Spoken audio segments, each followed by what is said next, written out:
அல்ஹம்துலில்லாஹி ரப்பில் ஆலமீன். அஸ்ஸலாத்து வஸ்ஸலாமு அலா அஷ்ரஃபில் அன்பியாஇ வல் முர்ஸலீன் நபீனா முஹம்மதின் வ அலா ஆலிஹி வ அஸ்ஹாபிஹி அஜ்மஈன். அம்மா பஅத். கண்ணியத்திற்குரிய எல்லாம் வல்ல அல்லாஹ்வின் நல்லடியார்களே, அன்பிற்குரிய சகோதரர்களே, அல்லாஹ்வோட மாபெரும் கிருபையை கொண்டு ரமதானுடைய இரவு நேரங்களை உயிர்ப்பிக்கும் விதமாக நாம் இங்கு அமர்ந்திருக்கின்றோம். தொடர்ச்சியாக 3 நாளாக நமது இஸ்லாமிய மார்க்கத்தில் அல்லாஹ் ரப்பல் ஆலமீன் மற்றும் நபி ஸல்லல்லாஹு அலைஹி வஸல்லம் அவர்கள் நம்மீது கடமையாக்கிய விஷயங்களில் பொருளாதாரம் தொடர்பான கடமைகள் என்ன, அதனுடைய தத்துவங்கள் என்ன, அவற்றை நாம் செய்யும் பொழுது அதுக்கான கூலிகள் என்ன, நாம் அவை செய்யாமல் விடும் போது அதுக்கான தண்டனைகள் என்ன போன்ற ஒரு தொடரை நாம் தொடர்ச்சியாக 3 நாட்களாக பார்த்து வருகின்றோம். அதன் அடிப்படையில் நாம் முதல் நாளாக ஜகாத் தொடர்பான ஒரு சில விஷயங்களை பார்த்தோம். யார் கொடுக்கணும் ஜகாத்து, அது யாருக்கு கொடுக்கணும், எத்தனை சதவீதம் கொடுக்கணும், ஒவ்வொரு பொருளுக்கும் எந்தெந்த அளவு கொடுக்கணும்ன்றதை நம்ம பார்த்தோம்.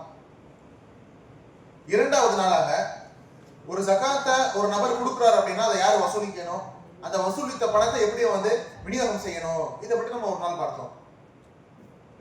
நேற்று 3வது நாளாக எப்படி ஜகாத் ஒரு மனிதனுக்கு கடமையோ அதே அளவுக்கு அல்லாஹ் ரப்பல் ஆலமீன் அழுத்தமாக திருமறை குர்ஆன்ல சொல்லக்கூடிய ஒரு சட்டம் என்பது வாரிசு உரிமை சட்டம். இப்போ வாரிசு உரிமை சட்டம் பொறுத்த வரைக்கும் அதனுடைய சில அடிப்படைகள் நம்ம பார்த்தோம். வாரிசு உரிமை சட்டம் எந்த அளவுக்கு முக்கியமானது, நபி ஸல்லல்லாஹு அலைஹி வஸல்லம் அவர்கள் அதற்கு எந்த அளவுக்கு முக்கியத்துவம் கொடுத்திருக்கிறார்கள், பெருமானார் இது தொடர்பாக கூடிய நபிமொழிகள் என்ன போன்றவற்றை நாம் பார்த்தோம்.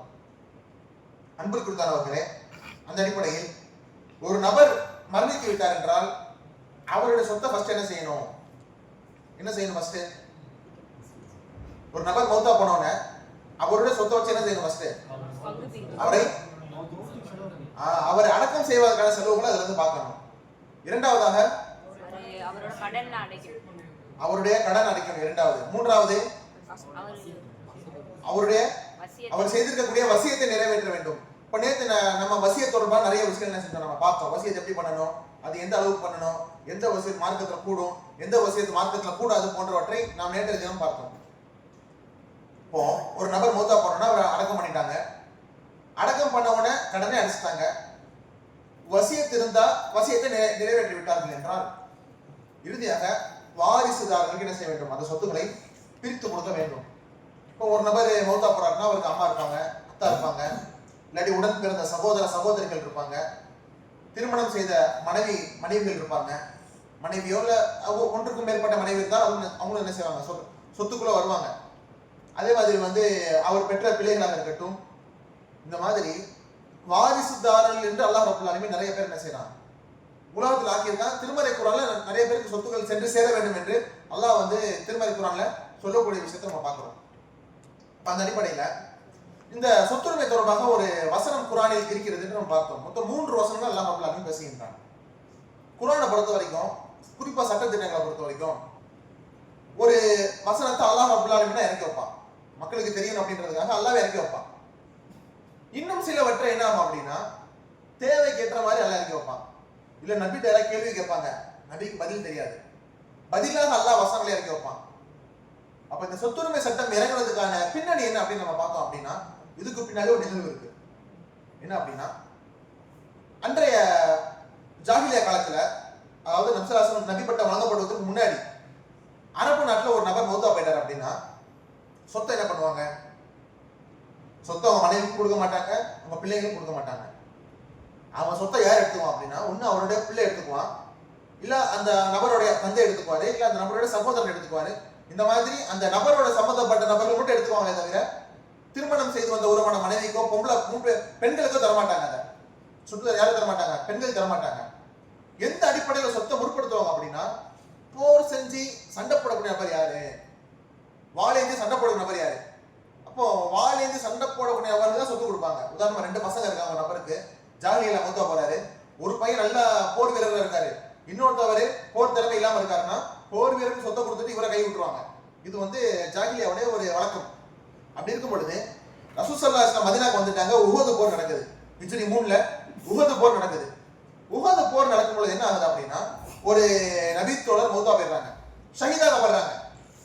ஷஹீதாக்கப்பட்ட உடனே அந்த நபித்தோழருக்கு மனைவி ஒன்று, 2 பிள்ளைகள் இருக்காங்க. 2 பொம்பளை பிள்ளைங்க இருக்காங்க, மனைவி இருக்காங்க. இந்த நபர் மௌத்தா போயிட்டாரு, சஹாபி ஷஹீதாக்கப்பட்டாருன்னு தெரிஞ்ச உடனே அந்த நபித்தோழருடைய சகோதரர் என்ன செஞ்சாரு, வந்து எல்லா சொத்தையும் எடுத்துட்டு போயிட்டாரு. எல்லா சொத்தையும் வாரி எடுத்துட்டு போயிட்டாரு. அப்ப இந்த பெண்மணி நபிட்ட வந்து முறையிடுறாங்க, யார சொல்லலாம், இந்த மாதிரி அந்த என் கணவருடைய சகோதரர் எல்லா சொத்தையும் எடுத்துட்டு போயிட்டாரு. அப்படி எல்லா சொத்தையும் எடுத்துட்டு போகக்கூடிய இந்த நிலையில வந்து எனக்கு 2 பொம்பளை பிள்ளைங்க இருக்காங்க. இந்த 2 பொம்பளை பிள்ளைகள் நான் கரையேற்றணும் வாழ்க்கையில் அப்படின்னா அவரோட சொத்துக்கள் தான் எனக்கு அவரோட சொத்தால தான் முடியும். அப்படி இருக்கும் பொழுது இவருடைய சகோதரர் எல்லாத்தையும் எடுத்துட்டு போயிட்டாரு. நான் இந்த இடத்தில் அநியாயம் செய்யப்பட்டவர்களாக நிற்கிறேன் என்று நபியிடம் முறையிடுறாங்க. அது வரைக்கும் வாரிசு உரிமை தொடர்பான சட்டம் இறக்கப்படவே இல்லை. அப்ப அல்லாஹ் ரப்பல் என்ன பண்றான், இந்த யூசிக்கும் அல்லாஹ் ஃபி அவுலாதிக்கும் என்று இறங்கக்கூடிய சூரத்து நிசாவுடைய 11 மற்றும் 12வது 2 வசனத்தை இறக்கி வைக்கிறான். அந்த வசனத்தின்படி நபி என்ன செய்யறாங்க, அந்த பெண்ணுக்கும் அந்த 2 குழந்தைகளுக்கும் என்ன செய்யறாங்க, சொத்தை பிரிச்சு கொடுக்குறாங்க. மிச்ச சொத்தை ஒரு சகோதரருக்கு என்ன செய்யறாங்க, எடுத்து கொடுக்குறாங்க அப்படின்னு நம்ம பார்க்கிறோம். இப்ப இது இந்த வசனம் இறங்கியதற்கான பின்னணி இதுதான். அப்போ சொத்தை பொறுத்த வரைக்கும் முதல்ல யாருக்கு கொடுக்கணும் அப்படின்னா அல்லாஹ் ரப்பல் ஆலமீன் ஒரு பட்டியல் சொல்றான். குர்ஆன் ஹதீஸ்ல நம்ம என்ன செய்யறோம், சில உறவு முறையை பார்க்கிறோம். பெர்சன்டேஜ் கணக்குல வரும், இவங்க வந்து இத்தனை பங்கு போகணும், இவங்களுக்கு இத்தனை பங்கு போகணும் அப்படின்ற மாதிரி குர்ஆன்ல ஹதீஸ்லயும் உறவுகளுக்கு பங்கு அப்படின்ற அடிப்படையில் பார்த்தா மொத்தம் 12 பேர் வராங்க. 12 உறவு முறை வருது. 12 உறவு முறையில 4 உறவு முறை வந்து ஆண்களும், 8 உறவு முறை வந்து பெண்களுமா இருக்காங்க. இப்ப யார் யாரும் சொல்றதுக்கு முன்னாடி ஒரு சின்ன ஒரு விஷயத்தை நான் தெளிவுபடுத்த விரும்புகிறேன். சகோதரன்னா யாரு, கூட பிறந்தவங்க. ஆனா வாரிசு உரிமை சட்டத்தை பொறுத்த வரைக்கும் சகோதர சகோதரியில மொத்தம் 3 வகையை பிரிப்பாங்க. ஒண்ணு என்ன அப்படின்னா, ஒரு தாய் ஒரு தந்தைக்கு பிறந்தவங்க கூட பிறந்த சகோதர சகோதரின்னு சொல்லுவாங்க. பாத்திருக்கீங்களா, கூட பிறந்தவங்க ஒரு தாய் ஒரு தந்தை இருக்காங்க. உதாரணமா ஒரு நபர் இருக்காரு, அவர் மனைவி, அவங்களுக்கு 2 பிள்ளைங்க இருக்காங்க. இந்த 2 பிள்ளைங்க யார் அப்படின்னா உடன் பிறந்தவர்கள். யாரு, உடன் பிறந்தவர்கள். இப்படி இருக்கும் பொழுது உதாரணம் வச்சுக்கோமே, ஒரு உதாரணத்துக்கு அந்த அம்மா மௌத்தா போயிட்டாங்க. அந்த அம்மா மௌத்தா போனோம்னா என்ன ஆகுது அப்படின்னா, இந்த நபர் இன்னொரு திருமணம் செய்யறாரு. இந்த நபர் இன்னொரு திருமணம் செய்யறாரு. செஞ்ச உடனே பார்த்தா அந்த தம்பதிகளுக்கு ஒரு குழந்தை பிறந்தது. அப்போ இந்த 2 பேர் இருக்காங்கல்ல, இவங்க 2 பேருக்கு அந்த பிறந்த குழந்தை என்ன உறவு முறை வரும், சகோதரன். இந்த 2 சகோதரர் ஒன்னாகுமா, ஒன்னும் ஆகாது. அப்ப இதுக்கு என்ன பேர் சொல்லுவாங்க அப்படின்னா தந்தை வழி சகோதரன் சொல்லுவாங்க. என்ன காரணம், ஏன்னா 2 பேருக்கும் ஒரே தந்தை வேற வேற தாய். ஒரு நபர் என்ன செய்யறாரு, ஒரு பெண் மனைவியா இருக்கும்போது இந்த 2 குழந்தைகள் வராங்க. அந்த பெண்ணை விட்டுட்டு வேற ஒரு பெண்ணை அவர் திருமணம் செய்யும் போது இன்னொரு ஒரு குழந்தை பிறக்குது. அப்ப இந்த 2 பேருக்கும் என்ன உறவு முறை அப்படின்னா தந்தை வழி சகோதரர்கள். 2 பேருக்கும் வேற வேற தாய், ஆனா தந்தை ஒரே தந்தை. இந்த அடிப்படையில் தந்தை வழி சகோதரர்கள் என்று ஒரு கணக்கு இருக்கிறது. கூட பிறந்த சகோதரன் ஒன்று, தந்தை வழி சகோதரன் இன்னொன்று. 3வது வகை யார் அப்படின்னா, ஒரு 2 தம்பதி இருக்காங்க, ஒரு ஆண் ஒரு பெண், அவங்களுக்கு 2 குழந்தைங்க. இப்படி இருக்கும் பொழுது பெண் இருக்காங்க, அந்த ஆண் என்ன செஞ்சாரு, மௌத்தா போயிடுறாரு, இல்லாட்டி தலாக் பண்ணிடுறாரு. அப்படின்னா இந்த பெண் என்ன செய்யறாங்க, இன்னொரு திருமணம் பண்றாங்க. இன்னொரு திருமணம் பண்ணா அங்க ஒரு குழந்தை அந்த அம்மா பிறக்குது. அப்ப இவங்க 2 பேருக்கு என்ன உறவு முறை வரும், தாய் வழி சகோதர சகோதரிகள் வரும். இப்ப 2 பேருக்கும் ஒரே தாய் வேற வேற தந்தைகள். அப்படி இருக்கும் பொழுது தாய் வழி சகோதரி. இப்ப சொத்தை பொறுத்த வரைக்கும் கூட பிறந்த சகோதர சகோதரிக்கு ஒரு மாதிரி போகும், தாய் வழி சகோதர சகோதரிக்கு ஒரு மாதிரி போகும், தந்தை வழி சகோதர சகோதரிகளுக்கு ஒரு மாதிரி போகும். இதுல பெரும்பாலும் கூட பிறந்த சகோதர சகோதரிகளுக்கும் தந்தை வழி சகோதரர்களுக்கு என்ன செய்யும், சொத்து வந்து ஒரே மாதிரி இருக்கும். தாய் வழி சகோதர சகோதரிக்கு மட்டும் சொத்து என்ன செய்யும், மாறுபடும். இப்ப இதை வந்து நம்ம என்ன செய்யணும், மனதில் வைத்துக் கொள்ள வேண்டும். இப்ப சொத்துக்கள் சென்று சேரக்கூடிய நபர்கள் யார் அப்படின்னா, ஆண்கள் அடிப்படையில் பார்த்தோம்னா முதல்ல தந்தை. ஒரு நபர் மௌத்தா போயிட்டாருன்னா அவருக்கு அத்தா இருக்காருன்னா என்ன செய்யணும், அவருக்கு வந்து சொத்து போகணும். 6ல் ஒரு பங்கு. 6ல் ஒரு பங்குனா 100க்கு 16% என்ன செய்யணும், சொத்து வந்து அவருக்கு போகணும். தந்தை இல்ல, ஆனா தாத்தா இருக்காரு. ஒரு நபர் மௌத்தா போறாருன்னா அவரோட தாத்தா உயிரோட இருந்தாருன்னா என்ன செய்யணும், அவருக்கு வந்து சொத்தை கொடுக்கணும். தாய் வழி சகோதரர் இருக்காரு, நம்ம பார்த்தோம்னா தாய் வழி சகோதரர்னா யாருன்னு, தாய் வழி சகோதரர் தாய் மாமா கிடையாது. அதாவது கூட ஒரே தாய் மூலியமா பிறந்திருப்பாங்க, வேற வேற தந்தை இருக்கும். அவங்க வந்து தாய் வழி சகோதர சகோதரிகள், இவங்களுக்கு சொத்து போகணும். அதே போல ஆண்கள் அடிப்படையில் கணவன், ஒரு மனைவி மௌத்தா போயிட்டா கணவனுக்கு என்ன செய்யும், சொத்துக்கள் வரும். கணவர் ஒருத்தர் மௌத்தா போறாரு, அந்த மனைவிக்கு பிள்ளைகளே இல்லை அப்படின்னா பாதி சொத்து இவருக்கு தான் வரும். அந்த மனைவிக்கு பிள்ளை இருந்தாங்க அப்படின்னா இவருக்கு காவாசி சொத்து வரும். இது ஒரு பெரிய சட்டத்திட்டங்களை சொல்ல என்ன செய்வோம், பேச வேண்டிய தேவை ஏற்பட்டால் நம்ம விரிவா பேசலாம். பெண்கள் அப்படின்னு எடுத்துக்கிட்டோம்னா முதல்ல வந்து அதுல மனைவிக்கு என்ன செய்யும்? கணவன் மௌத்தா போயிட்டா மனைவிக்கு சொத்து போகும். அதே மாதிரி ஒரு நபர் அவர் பெத்த பிள்ளை பொம்பளை பிள்ளை இருப்பாங்களே, பொம்பளை பிள்ளை என்ன செய்யும்? சொத்து போகும். அதே மாதிரி பையன் இருக்காரு ஒரு நபருக்கு, பையனோட பொண்ணு இருப்பாங்களே, பேத்தின்னு சொல்லுவாங்களே, மகைவழி பேத்தி, இவங்களுக்கு சொத்து போகும். அதே மாதிரி கூட பிறந்த சகோதரிகள், கூட பிறந்த சகோதரி, தாய் வழி சகோதரி, அதே மாதிரி தந்தை வழி சகோதரி, இந்த மாதிரி 3 சகோதரி என்ன செய்வாங்க? இந்த சொத்து பெறக்கூடிய இந்த பட்டியலில் வருவாங்க. அதே மாதிரி தாய், ஒரு நபர் மூத்தா போயிட்டாருன்னா அவரோட அம்மாவுக்கு சொத்து போகணும். அம்மா இல்லை அப்படின்னா அவங்க அம்மாவோட அம்மா இருந்தாங்கன்னா அவங்களுக்கு என்ன செய்யும்? அங்கேயுமே சொத்து போகும். பாட்டின்ற அடிப்படையில் அவங்களும் சொத்து போகும் பார்க்குறோம். ஆக இந்த 12 நபர்கள் என்ன செய்யணும்? நம்ம சொத்து பிரிச்சு கொடுக்கணும். ஒவ்வொரு ஆளுக்கும் ஒவ்வொரு அளவு இருக்கு. இப்போ நான் கணவருக்கு சொன்னேன்ல, மனைவிக்கு பிள்ளை இருந்தால் ஒரு மாதிரி, பிள்ளை இல்லாட்டி ஒரு மாதிரின்னு. இந்த மாதிரி ஒவ்வொரு வாரிசு முறைகளுக்கும் ஒவ்வொரு சொத்து என்ன செய்யறாங்க?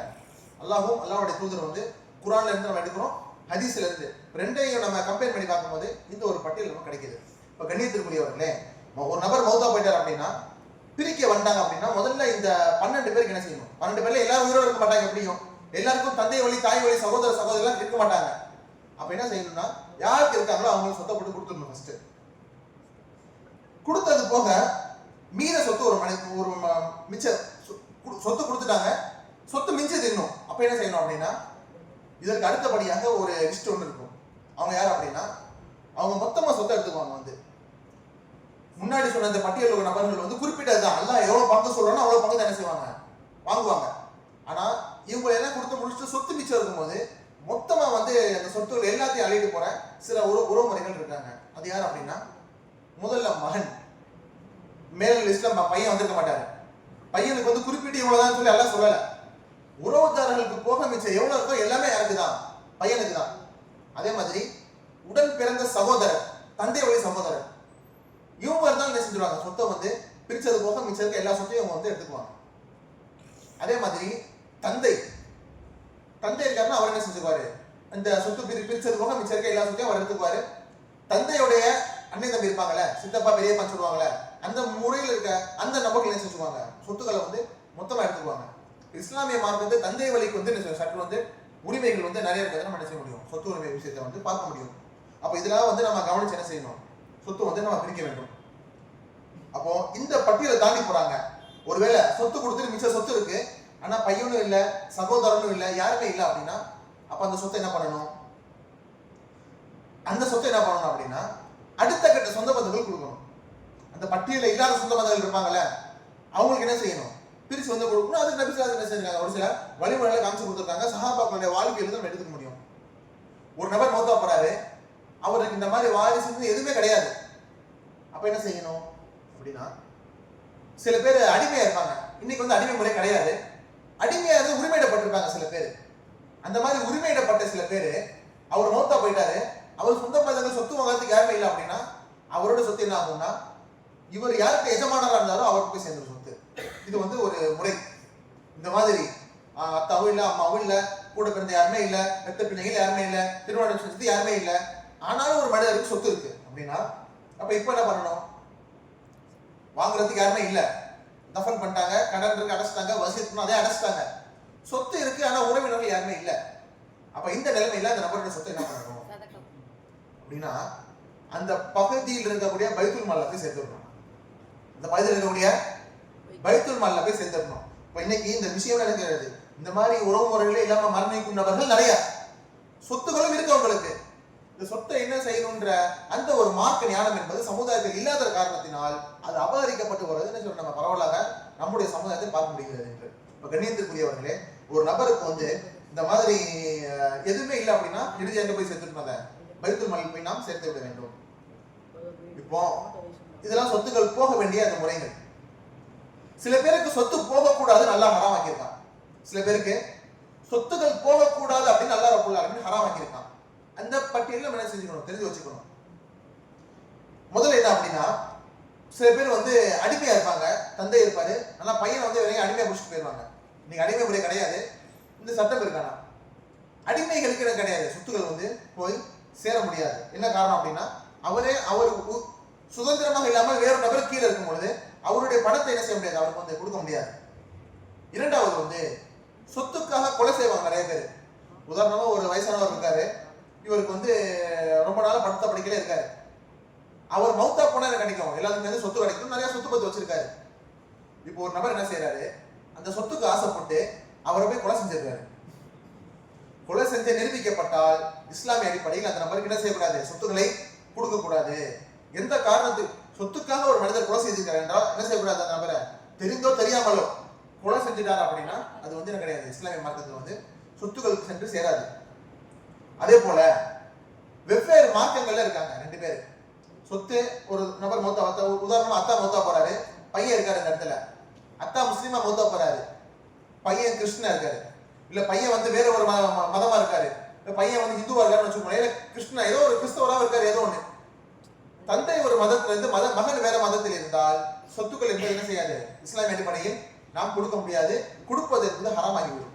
அதே போல இன்று இந்த முறையும் இல்லை, இருந்தாலும் நம்ம தெரிஞ்சு வச்சுக்கணும் என்ன அப்படின்னா, அன்னைக்கு நபி ஸல்லல்லாஹு அலைஹி வஸல்லம் காலத்துல வந்து இஸ்லாமிய நாடு அப்படின்றது வேற எதுவுமே கிடையாது, மதீனா மட்டும் தான் இஸ்லாமிய நாடு. ஆனால் அபூபக்கர் சித்திக் ரலியல்லாஹு அன்ஹு அவங்களுடைய ஆட்சி காலத்துல அது கொஞ்சம் கொஞ்சமா எல்லைகள் என்ன செய்யுது, விரிவடையுது. கிட்டத்தட்ட ரோம பேரரசோட எல்லை வரைக்கும் போகுது, அது இஸ்லாமிய நாடு. கலீஃபா உமர் பின் கத்தாபுடைய காலத்துல என்ன செய்யுது அப்படின்னா, அந்த பாரசீகம் வெற்றி கொள்ளப்படுது, ரோம் வெற்றி கொள்ளப்படுது, இஸ்லாமிய நாடு விரிவடையுது. இஸ்லாமிய நாட்டுடைய சட்டம் என்ன அப்படின்னா, இஸ்லாமிய நாடு எங்க இருக்கும் மக்கள் அங்கதான் வாழணும், அதை விட்டு வெளியே வாழக்கூடாது, அதை விட்டு என்ன செய்யக்கூடாது, வெளியே வாழக்கூடாது. உதாரணமா ஒரு அத்தா என்ன செய்யறாரு, இஸ்லாமிய அந்த எல்லைக்குள்ள வாழ்றாரு, பையன் என்ன செய்யறாரு, அந்த இஸ்லாமிய நாட்டுக்குள்ள வாழாம வீம்புக்குன்னு வெளியே போய் வாழ்றாரு. வெளியே உள்ள அந்த நகரங்கள் என்ன சொல்லுவாங்கன்னா தாருல் ஹர்ப்னு சொல்லுவாங்க, அதெல்லாம் போர் பூமி. ஏன்னா எப்பனாலும் எல்லை விரிவாகிறதுக்காக இஸ்லாமிய மார்க்கத்தை பரப்புவதற்காக என்ன செய்யணும், எப்படி அங்க போய் தான் ஆகணும், இஸ்லாம் ஏத்துக்காட்டி சண்டை வரும், இதெல்லாம் கருத்துல கொண்டு தாருல் ஹர்ப்னு பேர் வச்சிருக்காங்க அந்த இடத்துல. தந்தை இஸ்லாமிய நாட்டுல இருக்காரு, மகன் வேற நாட்டுல இருக்காரு அப்படின்னா அங்க என்ன செய்யாது, சொத்துக்களை வந்து நம்ம கொடுக்க முடியாது. இன்னைக்கு நம்ம இருக்க அந்த இந்த நாட்டுக்கு கணக்கு போட்டக்கூடாது, அத்தா இந்தியாவில் இருக்காரு, மகன் ஸ்ரீலங்கா இருக்காரு, வேற வேற நாடு சொத்து போட அப்படி கணக்கு போடக்கூடாது. இஸ்லாமிய நாடுன்ற முறை என்ன கிடையாது, இன்னைக்கு வந்து கிடையாது. அதனால இந்த சட்டமும் முன்னாடி பார்த்த அடிமை இருக்குல்ல, இந்த சட்டம் வந்து இன்னைக்கு வந்து நடைமுறையில் இல்லை. சொத்துக்காக குழப்பம் என்ன செய்யக்கூடாது, சொத்து கொடுக்கக்கூடாது. அதே மாதிரி வெவ்வேறு மார்க்கங்கள் இருந்தால் சொத்து சென்று சேராது என்று நாம் பார்க்கின்றோம். அதில் கண்ணியத்திற்குரியவர்களே, நம்ம நேற்றே பார்த்தோம், சொத்துரிமை அப்படின்றது அல்லாஹ்வுடைய வரம்பு. குர்ஆன்ல அல்லாஹ் சொல்றான், 2 வசனங்கள் நிறைய சட்டங்கள் சொல்றான். வாய்ப்பு இருந்தா நீங்க எல்லாரும் கண்டிப்பா இன்னைக்கு படிச்சு பாருங்க. சூரத்து நிசாவுடைய 11 மற்றும் 12வது வசனங்கள், சூரத்து நிசாவுடைய கடைசி வசனம். அப்போ இதை பொறுத்த வரைக்கும் என்ன அப்படின்னா, அல்லாஹ் ரப்பல் ஆலமீன் சொல்கின்றான், யூசிகுமுல்லாஹு ஃபீ அவுலாதிக்கும், அல்லாஹ் வசியத் செய்கிறான். யூசிகுமுல்லாஹு ஃபீ அவுலாதிக்கும், உங்கள் பிள்ளைகளுடைய விஷயத்தில் அல்லாஹ் வசியத் செய்கிறான். லிஸ்ஸக்கரி மிஸ்லு ஹத்தில் உன்சையைன், அதாவது ஆண்களுக்கு எவ்வளவு பங்கு இருக்கோ அதுக்கு பாதி பங்கு தான் என்ன செய்யணும், பெண்களுக்கு போகணும். தெளிவா சொல்லணும்னா லிஸ்ஸக்கரி மிஸ்லு ஹத்தில் உன்சையைன், ஆண்களுக்கு அதாவது ஒரு பெண் இருக்காங்க அப்படின்னா அவங்களுடைய பங்கு மாதிரி ஆணுக்கு 2 பங்கு இருக்கும். இப்ப சகோதரி ஒருத்தர் என்ன செய்யறாரு, மௌத்தா போறாரு, ஒரு பையன் ஒரு பொண்ணு இருக்கு அப்படின்னா 3 லட்சம் ரூபாய் சொத்து விட்டு போறாரு வச்சுக்கோங்களேன். 3 லட்சம் ரூபாயில டபுள் மடங்கு யாருக்கு தான் போகணும், சரியா பிரிச்சா அப்படி இருக்கும், பாதி 1.5 பிரிப்போம். ஆனால் 3ல வந்து 2 பகுதி ஆணுக்கும் 1 பகுதி பெண்ணுக்கும் தான் கொடுக்கணும். இது வந்து இஸ்லாமிய சட்டத்தினுடைய அல்லாஹ் விதித்த வரம்பு. அப்படி இருக்கும் பொழுது 2 லட்சம் ரூபாய் பையனுக்கும் 1 லட்சம் ரூபாய் யாருக்கு போகும், பெண்களுக்கு போகும். இதுல பாதிக்கப்பட்டவங்க யாரு வெளிப்படையா பார்த்தா என்ன தெரியும், அல்லாஹ் சொல்லிட்டா வேற, நம்மளாம் ஈமான் பண்றோம், நம்பிட்டோம், செயல்படுத்தி ஆகணும். ஆனா வெளிப்படையா பார்த்தா இதுல பாதிக்கப்பட போறது யாரு, பெண்கள் மாதிரி தெரியுது. ஆனால் உண்மையில பார்த்தா பாதிக்கப்பட போறது ஆண்கள் தான். எப்படி தெரியுமா, ஏன்னா பெண்களை பொறுத்தவரை அல்லாஹ் ரப்பல் ஆலமீன் பெண்களுக்கு பொருளாதார கடமையை ஆக்கல. பெண்களுக்கு என்ன பொருளாதார கடமை சொல்லுங்க பாப்போம். நகை இருந்தா ஜகாத் கொடுப்பாங்க, 2% 100 ரூபா இருந்தா 100 ரூபா கையில் வச்சிருக்கும் போது 100 ரூபாயில 2 ரூபா தர்மம் செஞ்சா குறைய போகுது, அதாவது இல்ல 2000 ரூபாய் தர்மம் செஞ்சா எப்படி இருக்கும், அந்த மாதிரி நகை 100 பவுன் வச்சிருந்தாங்கன்னா 2.5 பவுன் ஜகாத் கொடுப்பாங்க. அது இப்போ என்ன விஷயம் அப்படின்னா, பெண்களுக்கு பொருளாதார கடமை ஜகாத்தை தாண்டி வேற எதுவுமே கிடையாது. குடும்பத்தை பார்க்கறது, ஸ்கூல் பிள்ளைங்களுக்கு ஃபீஸ் கட்டுறது, அதே மாதிரி பிள்ளைங்களுக்கு நோட் புக் வாங்கி தரது, இது எல்லாமே யார் பொறுப்பு அப்படின்னா தந்தையோட பொறுப்பு தான். சாப்பாடு அரிசி வாங்கி போடுறது, வீட்டுக்கு சமையலுக்கான பொருட்கள் வாங்கி போடுறது, வீட்டு வாடகை கொடுக்கறது, இது எல்லாமே பெண்களுக்கு வந்து மார்க்கம் கடமையாக்கல. எல்லா கடமையும் மார்க்கம் ஆண்களுக்கு தான் ஆகியிருக்கு. ஆனால் இன்று இஸ்லாமிய மார்க்கத்தை விமர்சனம் செய்ய வேண்டும் என்பதற்காக மேற்கத்திய நபர்களாக இருக்கட்டும், இல்லாட்டி இஸ்லாமிய வெறுப்பு கொள்கை கொண்டவர்களாக இருக்கட்டும், இது ஒரு பெரிய இதை தூக்கிட்டு வருவாங்க. என்ன அப்படின்னா, பாத்தியா, ஆண்களுக்கு வந்து 2 பங்கு, பெண்களுக்கு 1 பங்கு. இஸ்லாமிய மார்க்கம்னாலே பெண்களுக்கு அநியாயம் தான் செய்யும் சொல்லி என்ன செய்யுது. நீங்க நிறைய சோசியல் மீடியாக்களையும் சரி, செய்தித்தாள மறுபடியும் செய்தி நம்ம பார்க்கிறோம். ஆனால் சற்று சிந்தித்து பார்த்தால் அவர்கள் சொல்வது பொய் என்று தெரியும். என்ன காரணம் அப்படின்னா, உதாரணம் எப்படி வச்சுக்கோமே, 2 லட்சம் ரூபாய் வந்து ஒரு ஆணுக்கு வந்து சொத்து வருது அப்படின்னா, பொம்பளை பிள்ளைங்க 1 லட்சம் ரூபாய் சொத்து வருது.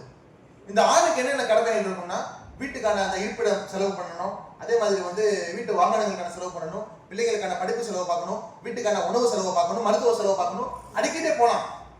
எவ்வளவு சொத்து வந்தாலும் அந்த ஆணுக்கு செலவாயிட்டே இருக்கும். ஏன்னா ஆண்களுக்கு இதுதான் செலவு பண்றது என்பது கடமை.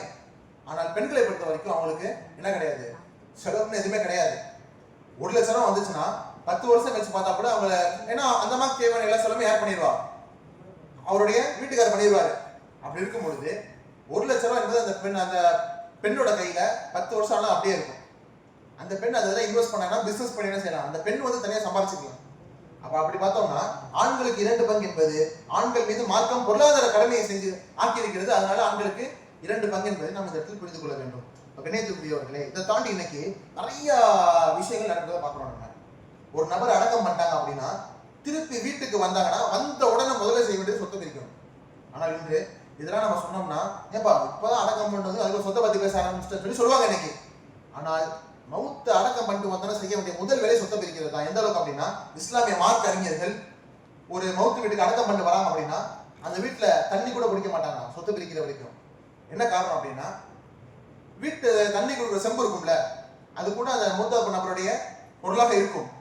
அவர் மௌத்தா போயிட்டாருன்னா அது அவங்க வாரிசுகளுக்கான கடமையாக ஆகிவிடும். அப்ப அவங்க கடமையை அவங்களுடைய பொருள் நம்ம எப்படி பயன்படுத்துறது, இந்த அளவுக்கு பேணுதலாக இருக்கக்கூடிய ஒரு சமுதாயம் இஸ்லாமிய வரலாற்றில் வாழ்ந்திருக்கிறது. அப்ப அந்த அடிப்படையில சொத்தை பிரிக்காம சாப்பிட கூட மாட்டாங்க அந்த வீட்டுல. அந்த அளவுக்கு விரைவாக சொத்தை பிரிச்சு முடிக்கணும் அப்படின்றது நபி ஸல்லல்லாஹு அலைஹி வஸல்லம் அவர்கள் காட்டி தந்த ஒரு வழிமுறையாக இருப்பதை நாம் பார்க்கிறோம் இந்த இடத்தில். ஆனால் இன்று ஒண்ணு வீட்டுல மூத்தவங்க யாரும் அவங்க பஞ்சாயத்து பண்ணுவாங்க, இல்ல அப்படின்னா ஆண்களோ பெண்களோ யாரோ சொத்துல வந்து பிரச்சனை பண்ணக்கூடிய நிலைமை இன்னைக்கு நம்ம பரவலாக பார்த்து வருகின்றோம். உதாரணமாக ஒரு வீடு இருக்கு, ஒரு தந்தை மூத்தா போறாரு, 2 ஆம்பளை பிள்ளைங்க ஒரு பொம்பளை பிள்ளை இருக்கு அப்படின்னா எப்படி கணக்கு போடணும், அந்த பொம்பளை பிள்ளைக்கு மாதிரி டபுள் மடங்கு வந்து இந்த 2 பேருக்கு வரணும். ஆனா இந்த பெண் வந்து வீட்டுக்கு மூத்த பெண்ணா இருந்தாங்க வச்சுக்கோங்களேன், சரி சமமா போட்டா மட்டும் நான் சொத்தை பிரிக்க அப்படின்னு செஞ்சிருவாங்க, முட்டு கடையை நிற்பாங்க வந்து இந்த இடத்துல. கடைசி என்ன ஆகும், இவங்க கேட்பாங்க, அந்த அம்மா கொடுக்க மாட்டாங்க, சண்டையாகும், வாய் சண்டையாகும், கை கலப்பாகும், இறுதி என்னாகும், போலீஸ் ஸ்டேஷன் கேஸா போகும், கேஸ்ல இருந்து கோர்ட்டுக்கு போகும், அது ஒரு 10 வருஷம் கேஸ் நடக்கும், 15 வருஷமா இருக்கும். அது கடைசியில பார்த்தா அந்த வீடு பட்டு ஆட்களுடைய பயன்பாடு இல்லாமல் அந்த வீடு பட்டு போய்விடும், கரையா அரிச்சிடும்.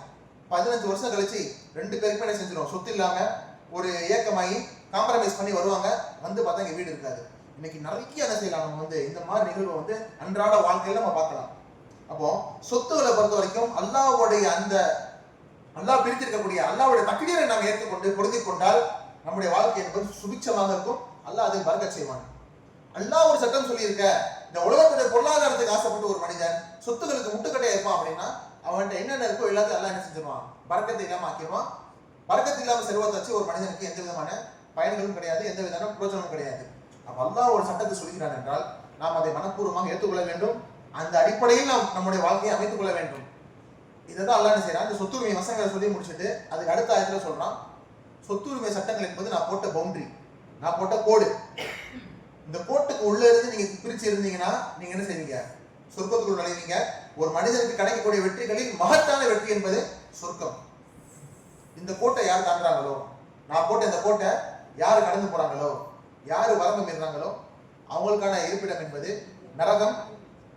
இருப்பிடங்களில் மிகவும் மோசமான இருப்பிடம் என்பது ஒபிக்சல் மசீர், தங்கும் இடங்களில் சென்று சேரக்கூடிய இடங்களில் மிகவும் மோசமானது நரகம் அப்படின்னு சொல்லி என்ன செய்யறான் அல்லாஹ் ரப்பல் ஆலமீன். இந்த 2 வசனத்தை வந்து சொத்துரிமை வசனங்கள் சொன்னீங்கன்னா எச்சரிக்கிறான்.